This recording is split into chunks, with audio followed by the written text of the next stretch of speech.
ఒక అమ్మాయి నాకు కాల్ చేసిందండి. ఏదో ఒక లోన్ యాప్ లో లోన్ తీసుకుంది. ఆ లోన్ యాప్ పేరు చెప్పకూడదు, చాలా ఫేమస్ యాపే. అలా ఫోటోలు తీసుకొని దానికి మార్ఫింగ్ చేసి నువ్వు డబ్బులు కట్టకపోతే ఈ ఫోటో పంపిస్తాం.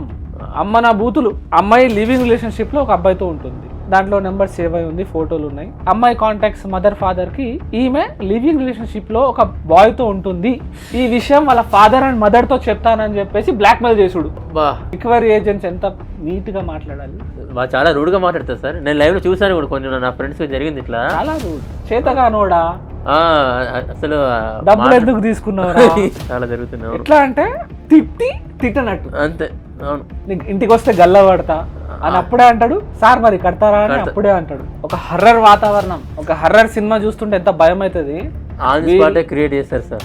మీరు కట్టకపోతే మీతో సంబంధం కానీ మీ చుట్టుపక్కల వాళ్ళు, మీ చుట్టాలతో ఏం సంబంధం అండి? చుట్టాలకు కూడా కాల్ చేస్తారు, తెలియని వాళ్ళకు కూడా కాల్ చేస్తారు. ఫోన్ లో బాస్ అని నెంబర్ ఫీడ్ అయితే బాస్ కి కాల్ చేసి చెప్తారు. డాడీ అని ఫీడ్ అయితే డాడీకి ఫోన్ చేస్తారు. సిస్టర్ అంటే సిస్టర్ కి ఫోన్ చేస్తారు. ఇంటికి వస్తారు, మీ గురించి నలుగురికి చెప్తారు. ఇదంతా ఏందండి? అదే అర్థం కాదు. ఇది ఎక్కడ రాసి లేదు, ఏ బుక్ లో రాసలేదు, ఏ గైడ్ లైన్స్ లో లేవు ఇలా చేయాలి అని చెప్పేసి. ఓకే, అరే నువ్వు డబ్బులు కట్టకపోతే నీతో సంబంధం పై లీగల్ నోటీస్ పంపించమని చెప్పండి, కోర్టుకి పిలువమని చెప్పండి. అంతేగాని కోర్టుకి వెళ్ళినా కూడా మీకు టైం దొరుకుతుందండి. నీ మీద ప్రెషర్ పెడితే ఏమొస్తుంది? చాలా మంది యూత్ అనేది చనిపోతున్నారండి ప్రెషర్ లో. పైసల కోసం ఇంత దిగజాడతారా?